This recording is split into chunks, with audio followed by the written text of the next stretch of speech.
Good afternoon, traders. This is Christian from Traffic Trading Group, and this is your end of day market recap for Monday, August 11th. It's not the best price action for the day.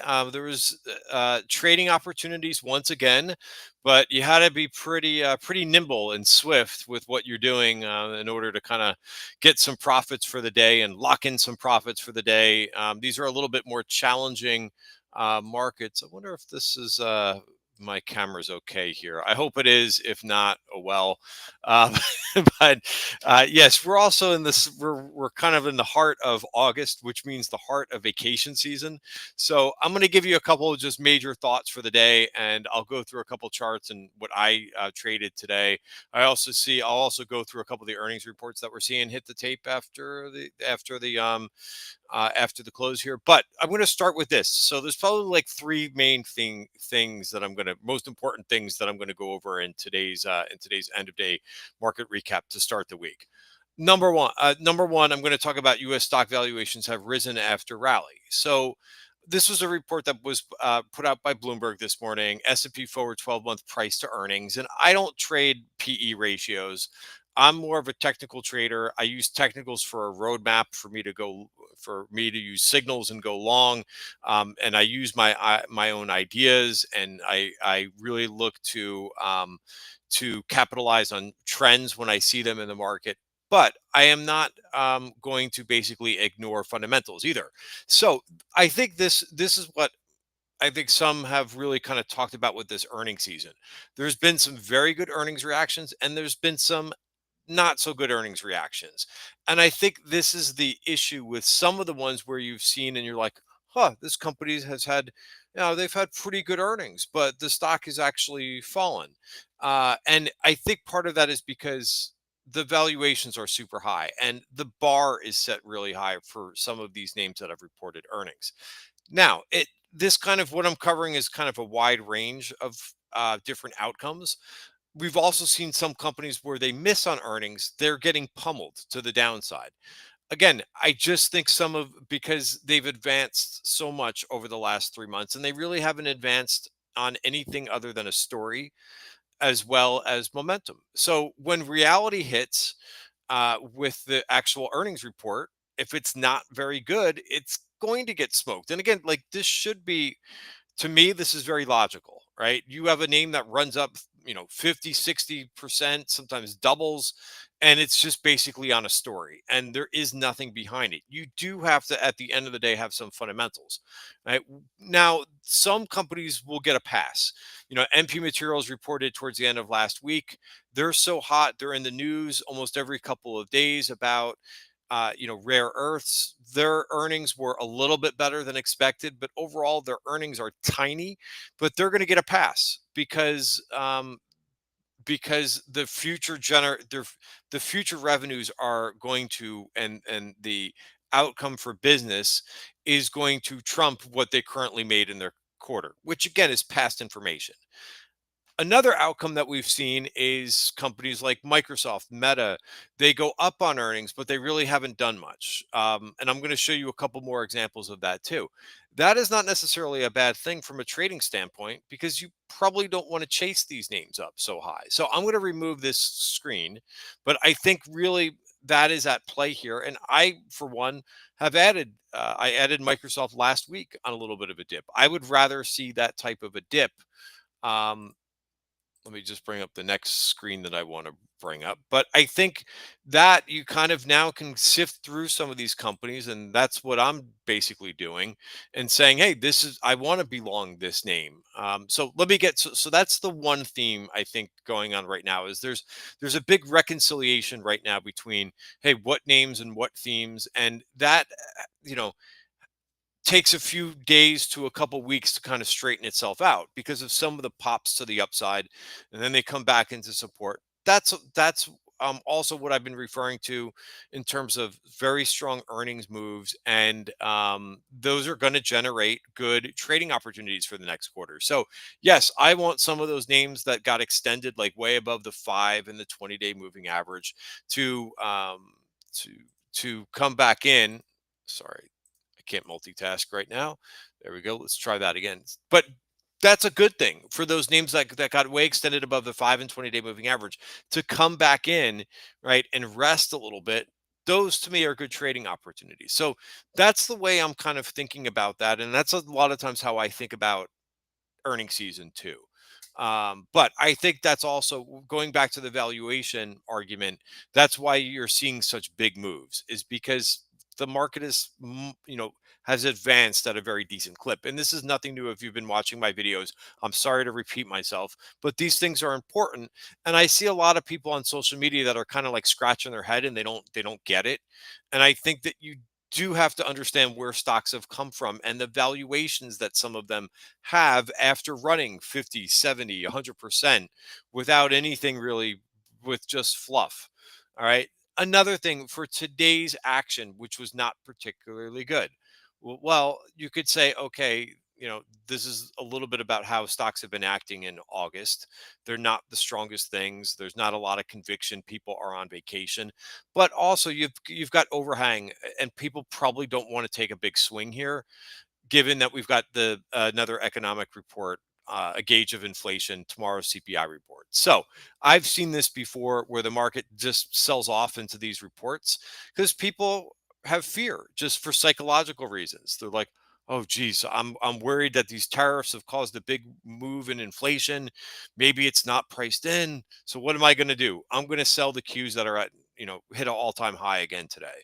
Now they sold off from the all-time high, but Friday was a closing, was a new closing high. So I mean, again, you kind of have to look at these things in August, and all of this that I'm trying to give you in this video is just a little bit of perspective and just to be realistic in August. One of my game plans. So again, this is what we have for tomorrow. By the way, my guess is that this number, if this number comes in low, right? It comes in less than so. Let's just go through a scenario analysis, and I do this in the weekend video for members, but I'll give you a sense of what I kind of went through. If the number comes in hot, right, and comes is over zero point 0.2, again, what's most important is always the month over month, right? You'll get this headline about the year over year. That's not as important because you have to remember how they compile the year over year number. All they're taking is they're plugging in the last 11 months and then they're plugging in the new month. And that's how they get the 2.8. So it's really the focus is on the current month. So if this number comes in higher than expected, yeah, this market's probably going to sell off a little bit because the market is already pricing in that we're going to cut interest rates in September. That's what Fed fund futures have priced in, about an 88% chance. There was this ridiculous thing that I saw out on Friday or on Saturday that JP Morgan now says that they think that they're going to cut rates in September. Well, congratulations. You're just reading what Fed fund futures are stating to you, and which is implying that there's about an 88% chance that they cut interest rates. So I it's one of the dumbest things that I've seen. And I know, like, not to call out other brokers, but Goldman does this too. As soon as Fed fund futures move, we think that they're going to cut interest rates in September. Come on, this is really dumb. They're just basically looking at Fed fund futures and saying, okay, yeah, the market is now pricing it in. So that leaves some risk for tomorrow, because if the number comes in hotter than expected, that probability is going to come down and the market has to reprice that a little bit, right? Let's talk about the other scenarios. If we come in line with expectations, point two, and the core number as well comes in line, the market probably doesn't do much. Now, what if the CPI report comes in at 0.1% tomorrow or flat? What do you think is going to move the most? In my opinion, it's going to be IWM, and I think that probably has a big reaction to the upside. Again, I don't know what the number is going to be. I don't crunch these numbers. I'm not an economist. I'm a trader, and I'm just telling you what normally happens. Now, what would we've if you've paid attention to social media, there's been a lot of people that have been talking about how the speculators have a big short position in the Russell small cap futures. Why is that important? Because the speculators a lot of times are incorrect and they're kind of caught on the wrong foot. So if this number comes in flat, you're probably going to see a big move, not in the Qs, but in probably IWM. Hence, I put on a long trade in IWM in options today. Just something I did a call fly, which means I'm not risking a lot, a call butterfly, but at least I have some exposure in case that number comes in light and I think what could happen happens, right? And then I'll get rewarded in an IWM long trade. If not, I'll lose the premium. But I'm not playing that in stock. Anything that's in, for me, how I normally play things that are been underperforming is I may throw on an option trade because I'll trade the things that are strong, showing relative strength. I'll play those in stock. But anything I'm going to like take a shot on that I think there's a catalyst type trade, I usually do it with options. Okay, so that's kind of the second theme of the day. What's the third theme of the day is probably something that I just covered already. Is that I think a lot of people are on vacation, and a lot of people aren't doing that much and more worrying about risk, which is what you should be doing in the first place.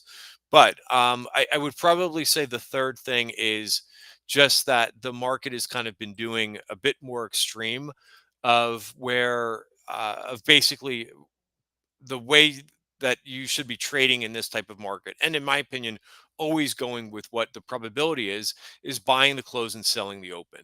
If you're trying to do a lot of positioning, especially when there's weak seasonality, and trying to buy things after they're already up 2 or 3% on the day, you're going to get hit over the head for the most part, because that's number one is not really how you should be trading in the first place, in my opinion. But number two, you're doing that where we've got declining breadth, and that's probably kind of the third slash fourth thing is that we did see once again more. Let's see if I have this spreadsheet up. Let's see if, oh, it won't switch to this. But this was in my midday report that there was more new, and again, this was 12 o'clock when the market was still up. When I took this gauge, but there was more 4 week new lows today versus new highs. And I'll give you those. Again, this was right around 12 o'clock, but there was 57 names in the S&P that were making a 4 week new low, and only 40 names that made a new high today. So you've got declining breadth, which makes it a much harder, difficult that is not a strong market under the hood.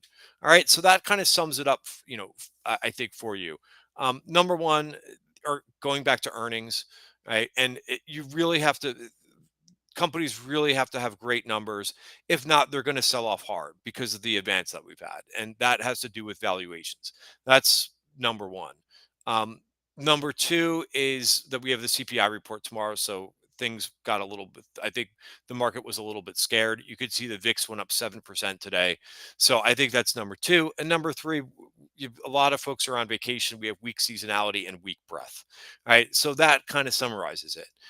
For the most part, are there still are there still trading opportunities? Yes, I do, and I'm going to go through a couple things here.